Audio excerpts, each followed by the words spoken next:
Hello friends, welcome to college world. আশা করি সবাই ভালো আছেন। ছোট্ট একটি ভিডিও আজকে আপনাদের সাথে শেয়ার করছি, আশা করছি শুরু থেকে শেষ পর্যন্ত দেখবেন। ওই যে সেদিন বলেছিলাম যে যাব বোনের বাসায়, তো বোনের বাসায় যাওয়ার জন্য আমরা সবাই রেডি হয়ে গিয়েছি। আর এই যে আমার ছানাপোনা দুটো তো খুব খুশি হয়ে যায় মান্নুর বাসায় বেড়াতে গেলে। তো মান্নুর বাসায় যাওয়া মানে ওদের অন্যরকম একটা এক্সাইটমেন্ট কাজ করে। তো যাই হোক, আমরা রেডি হয়ে চলে এসেছি এই যে সকাল সন্ধ্যা বাস টার্মিনাল। এখানে এসে তো আমাদের অবস্থা পুরাই খারাপ। এটা কল্যাণপুরে, তো বাসই পাচ্ছিলাম না টাইম মতো। এখন সুজিত আবার আমাকে বাসে উঠিয়ে দিবে, তারপরেও চলে যাবে। তো সেই জন্য আর কি একটু ভয় পাচ্ছিলাম যে বিকেল হয়ে যাচ্ছে। দুটোর বাসে যাওয়ার কথা ছিল, বাট সেখানে দুটোর বাসও পেলাম না।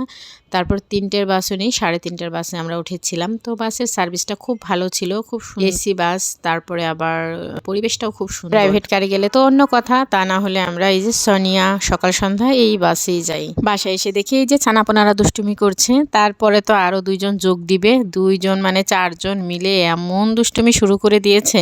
তো যাই হোক, পেজের অবস্থা খুবই খারাপ। আমার মতো কি সবারই একই অবস্থা, নাকি সবারই অনেক ভালো অবস্থা?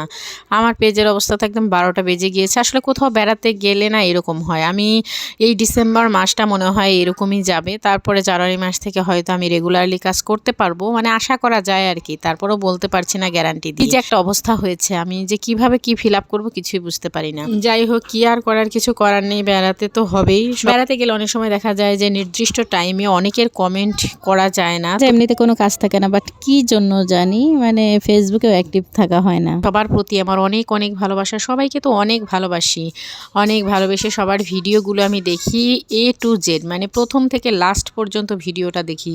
সে আমার ভালোর জন্যই হোক বা তার ভালোর জন্যই হোক, এটা দেখলে তো দুজনেরই ভালো হয়। তো সেই জন্য আমি চেষ্টা করি দুজনেরই যাতে ভালো হয়, সেই জন্য প্রথম থেকে শেষ পর্যন্ত ভিডিও দেখার এবং সুন্দর গঠনমূলক একটা কমেন্ট করার। তো গঠনমূলক কমেন্ট বলতে দেখা যায় অনেকে ওয়াও এই সেই অনেক কিছু বলে থাকেন।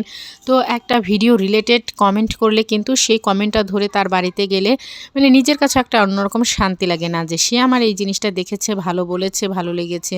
তো সেক্ষেত্রে তার বাড়িতে যেও কিন্তু একটা ভালো সুন্দর কমেন্ট করে আসতে ইচ্ছে করে। যাই হোক, চেষ্টা করে যাচ্ছি পেজটাকে একটা ভালো পর্যায়ে দাঁড় করানোর, বাট চেষ্টাটা ঠিক হচ্ছে কিনা সেটাও আমি বুঝতে পারছি না। তারপরেও চেষ্টা চালিয়ে যাব, কোনো সমস্যা নেই। আর এই যে আমার বোনের বাসাটা একদম মেন রোডের পাশেই, মানে মির্জাপুর উপজেলার অপোজিটে আমার বোনের বাসাটা দেখতে কিন্তু খুব সুন্দর। আর চারিপাশের ভিউটা এত সুন্দর, চারিপাশে অনেক গাছপালা, মানে গ্রামের পরিবেশ শহরের পরিবেশ দুটোই একদম খুব সুন্দর। আমার তো খুব ভালো লাগে। ওরা যেখানে থাকে সেখানে সাইডে একটু ছাদ রেখে দিয়েছে আর কি। তো এই জায়গাটা বাচ্চারা খেলাধুলা করে, খুব ভালো লাগে। কিন্তু জায়গাটা খুব সুন্দর হয়েছে বাচ্চাদের খেলার জন্য। ও হ্যাঁ, আরেকটা কথা তো শেয়ার করতে ভুলেই গিয়েছি, আমি তো কমেন্টে ব্লক খেয়েছিলাম। আপনারা কিন্তু এই ভুলটা কখনো করবেন না। পরপর অনেকগুলো কমেন্ট একসাথে করবেন না। পরপর অনেকগুলো কমেন্ট একসাথে করলে কিন্তু একদম মানে কোথা দিয়ে যে কি হয়ে যায় আসলে বোঝা যায় না। হঠাৎ করে কমেন্টটা ব্লক হয়ে যায়, আর একদিন ব্লক হয়ে যাওয়া মানে অনেকটা পিছিয়ে যাওয়া কিন্তু। তো কি দরকার আছে, আস্তে আস্তে কমেন্ট করাই ভালো। বা সকালের কমেন্ট সকালে, দুপুরের কমেন্টে দুপুরে, রাতের কমেন্টে রাতে, মানে এরকম আর কি ভাগ ভাগ করে। অনেক কিছু তো আসলে বোঝা যায় না। আমি কাজ করতে করতে কিন্তু আসলে অনেক কিছু শিখেছি। এখানে যে কত রুলস অ্যান্ড রেগুলেশন, এগুলো আসলে যারা পেজে কাজ করে তারা একদম হাঁপিয়ে যায়। আমি আসলে এখন বুঝতে পারছি যে কি অবস্থা, মানে কত কঠিন অবস্থা। এই যে এখানে আবার আমার ননদের মেয়ে এসেছে। তো আসলে আমাদের আত্মীয় স্বজন সব পেঁচানো গোছানো। তো সবাই ভালো থাকবেন, সুস্থ থাকবেন। আজ এ পর্যন্তই, বাই বাই, টাটা।